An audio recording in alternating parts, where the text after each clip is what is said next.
नमस्कार दोस्तों। दुविधा में दोनों गए माया मिली नाम, चौबे गए छब्बे होने डूबे होकर आए। ये स्थिति बिहार में जेडीयू के संसदीय बोर्ड के अध्यक्ष उपेंद्र कुशवाहा की हो सकती है। उपेंद्र कुशवाहा के बारे में नीतीश कुमार ने आज ये कहा कि वो जो कहते हैं उसके बारे में मुझसे कोई प्रतिक्रिया मत लीजिए, वो जो कह रहे हैं अपनी मर्जी से कह रहे हैं।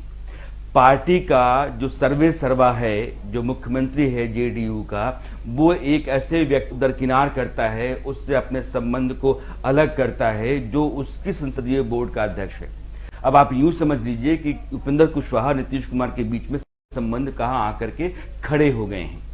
नीतीश कुमार ने इससे पहले भी कहा था कि उनके बारे में मुझे कुछ नहीं कहना है, उनका कोई नाम मेरे सामने मत दिया कीजिए।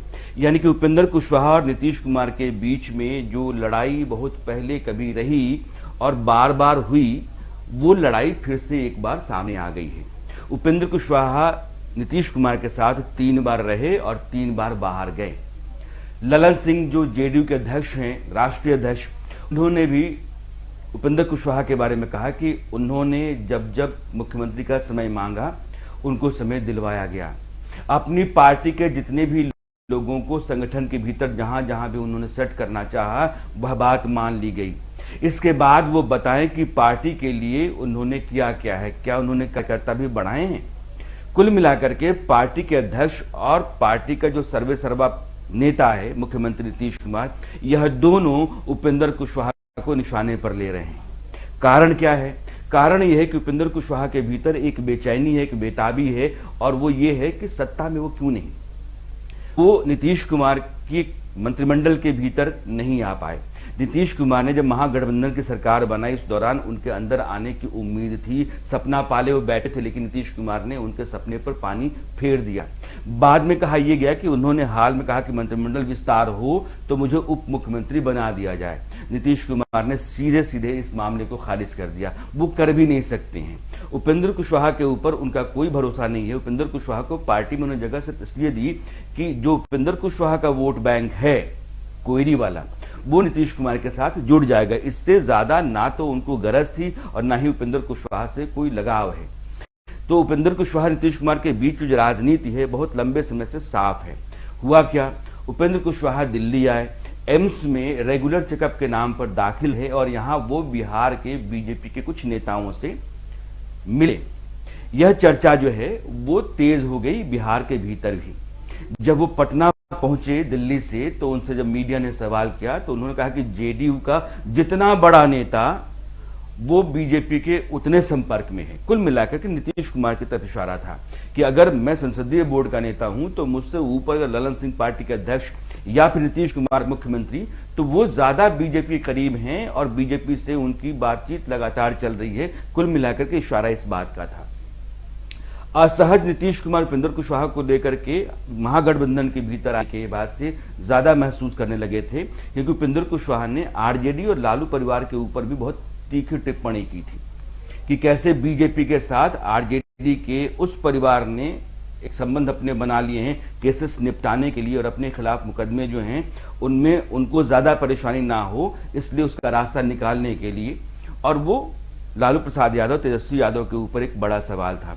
नीतीश कुमार ने उस समय अपने आप को असहज महसूस किया, और अब जब उपेंद्र कुशवाहा के सपने बाहर निकलने लगे हैं और सत्ता हासिल करने या सत्ता के भीतर जाने की बेचैनी जो है वो पार्टी यानी जेडीयू के भीतर भी एक हलचल पैदा कर दी है, उस समय नीतीश कुमार ने और ललन सिंह मिलकर के, आप नीतीश कुमार ही मानिए, जेडीयू का मतलब नीतीश कुमार होता है, उन्होंने अब उपेंद्र कुशवाहा को एक तरीके से बाहर का रास्ता खाने का मन बना लिया है। पार्टी के भीतर उनके सभी कार्यक्रमों, गतिविधियों, फैसलों के ऊपर एक तरीके से रोक लगा दी गई है। यह इशारा इस बात का है कि दरवाजा खुल गया है, अब आप जा सकते हैं। उपेंद्र कुशवाहा कहां जाएंगे? उपेंद्र कुशवाहा की जो पार्टी थी, पहले ही वो 2 फाड़ थी, लेकिन जब वो आरएसएलपी के जरिए आ गए जेडीयू में तो उनकी पार्टी विलय हो गई। पार्टी का जब विलय हो गया तो पार्टी और संगठन के जितने भी नेता थे जेडीयू के भीतर कहीं ना कहीं वो सेट हो गए। अब जब सरकार में एक पार्टी है और आप सरकार की पार्टी के संगठन के भीतर या किसी और जगह पर सरकार की तरफ से डाल दिए गए हैं और आप अपने कंफर्टेबल जोन में हैं, तो फिर वहां से बाहर निकल करके उपेंद्र कुशवाहा के साथ फिर से नई लड़ाई लड़ना और जो स्थितियां आपके लिए अनुकूल बनी हुई हैं उनको लात मारना ये आसान नहीं है। इसलिए उपेंद्र कुशवाहा निकलेंगे भी तो अकेले निकलेंगे और अब उनको नए से पार्टी बनाने और फिर से जमीन पर आने, नीतीश कुमार का मुकाबला करने में समय लग जाएगा, ऊर्जा लगेगी जो कि उनके पास नहीं है। संसाधन और समय ये दोनों चीजें बहुत जरूरी हैं राजनीति में और इन दोनों चीजों के लिए उपेंद्र कुशवाहा तंग हालत में है।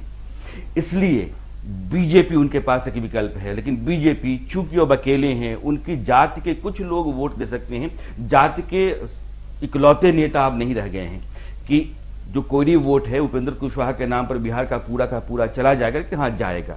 इस लिहाज से बीजेपी उनको उतना ही भाव देगी, लेकिन जितना कुछ वो चाहते होंगे या जो मंसूबे उनके अपने हैं या जिन सपनों के कारण बेचैनी जेडीयू के भीतर वो महसूस कर रहे थे कि हमको आप मंत्रिमंडल में डाल दो, हमको कहीं बेहतर पोस्ट दे दो, हमको जगह मलाईदार कहीं दे दो, ऐसी स्थितियां बीजेपी भी पैदा नहीं होने देगी और बीजेपी उनको अपने मुताबिक हैंडल करेगी।